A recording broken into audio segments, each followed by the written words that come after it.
my YouTube channel. So today I want to do a little bit about my Brassavola orchids, and I'm not sure if the correct pronunciation is Brassavola.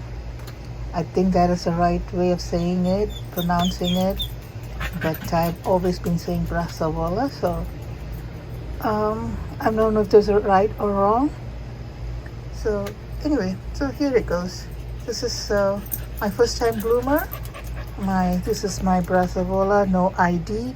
I'm not sure if it's the Brassavola mini orchids, little stars. I'm not sure, but I do have another Brassavola little stars. It's the also. So I think I'm not sure if this is the plain Brassavola orchid that I have here, just the regular Brassavola nodosa. So anyway, so this one I like it because look at this leaves. It's got like the long needle-like leaves. It's healthy looking plant. It's been growing well for me. It puts up with a lot of my abuse, I guess I should say like that, because I put it here, I leave it there. The other day I saw a piece of it hanging off the tip over here on this corner, so for some reason I didn't want it to hang off the edge of the pot because I didn't want to try, because I saw the buds coming out, and I said if I don't transplant that piece it's going to fall off. So what I did, I just cut it off, and I wanted to try for the first time. I wanted to see if I can mount the orchid. So what I did was I had a piece of bark laying on my property. I don't know what it is. It was from a tree that fell from one of the storms that went by. So the tree bark was just sitting there. So I took it and I mounted on it. And because it was the first time I was mounting, I didn't really tape it. So I just mounted it. What I did was pour hot water on the bark, put some sphagnum, that is to kill any insects or anything that might be lurking on this piece of wood. I wanted to just sterilize it as well, so I put hot bark, let it cool down. Then I put some moss, put the plant on top, or the piece of the plant that I cut off from the main plant. I put it on top and strapped it around with fishing lines. So I was not sure how it was gonna go, but I think I have success. So it's putting out a new growth.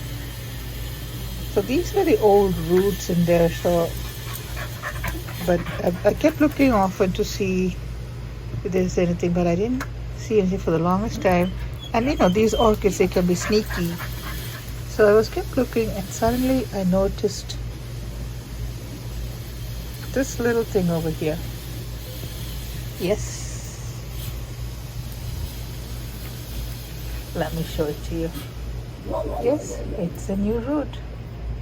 So I guess my mounting the orchid was a success because I see a new root. So yay for my first mount. I also tried another orchid, Brassavola, that's another thing. And this is my yellow bird. That's a cross between a Richard Miller and a Brassavola nodosa. So this plant was struggling in its pot, and that's why I said let me mount this one too. And it's putting up a new growth in there. I'm not sure if you can see it. So I don't see any new roots yet,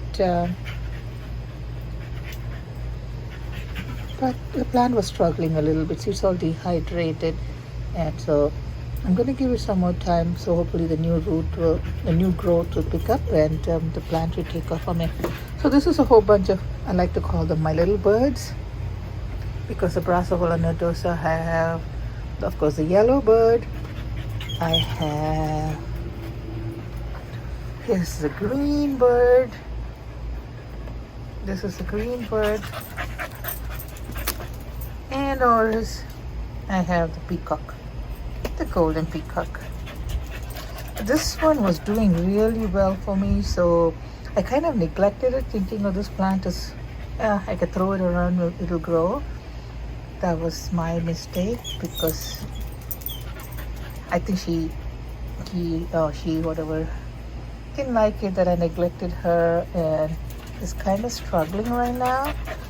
So I'm hoping it'll survive. But it's been like this for the last year. I don't see any new growth. Now this fuzzy thing that you see on top is the snail bait that I put on top, because once I have the plants outside in the summer months and the snails get to them, and this is prevents them from chewing my new root tips, which is what the snails do. And once they munch on your root tips, that's the end of the plant, because the plant cannot survive once the new roots are all eaten up by this snail. So I put the snail, finally I gave in and I started putting the snail bait, and I didn't see any snail and any snail problems or any munched up roots or munched up leaves, nothing. So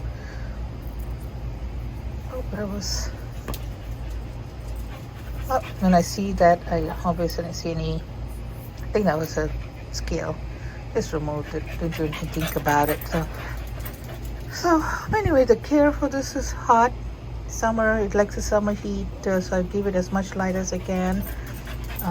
It sits on the top shelf for the summer, and then I water it when it's dry. Fertilize weekly with whatever I have solution. Once in a while, if I put I'll do put some calcium supplement for it, magnesium and calcium supplement, and occasionally, like once a month, or maybe not even once a month, occasionally I do give like a pinch of Epsom salt in the mix. So this is my Brassavola collection. So, and I like to call them my little birds, because I have the green, the yellow, and the orange ones here. And oh, I forgot to tell you, this is fragrant, of course, only at night time, because you can tell by the color. Usually when the color is white, it's to attract the moth that flies at night time. So it's pollinated by the night moths that fly around at night time. So the fragrance at night time is very nice. I really like the fragrance on this. It's very flowery, not too bad. It doesn't not annoy you. It's just nice.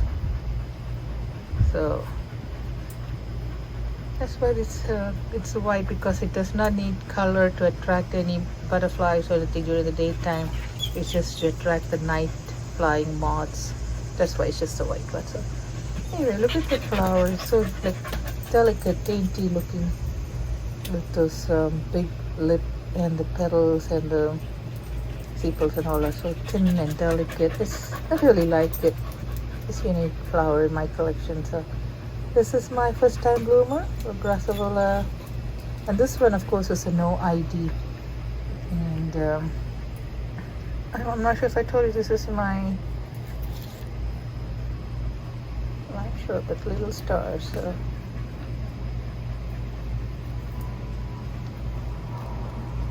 if I don't put the label in right away, I will lose them, so I have to make sure that they go in. And of course, this is the piece of the no ID that I broke off from the mother plant, and this is my yellow bird. So that's my Brassavola orchids. Thank you everybody for watching, and of course it's growing in a bark media, because I like the media to dry out, and probably if this mount works, and I want to see how it'll do in winter when I bring them in, because I really cannot mist and water every day. So I'll see how it works out in the winter months, and if they do good, then I probably will mount some more of these orchids and try my luck with them for the winter months. That's the hardest time for me, because I have to water them inside without getting the floors wet. Whereas in the summer, like I said, I could take them and put them in the greenhouse and just take my hose and just go like this and just mist them up. Even my orchids the vandas that done like a lot of water, I could just take my hose, and this not right now it's just like misting, because vandas like a lot of water, and God, I cannot do it inside. It just I don't want to get the floors wet.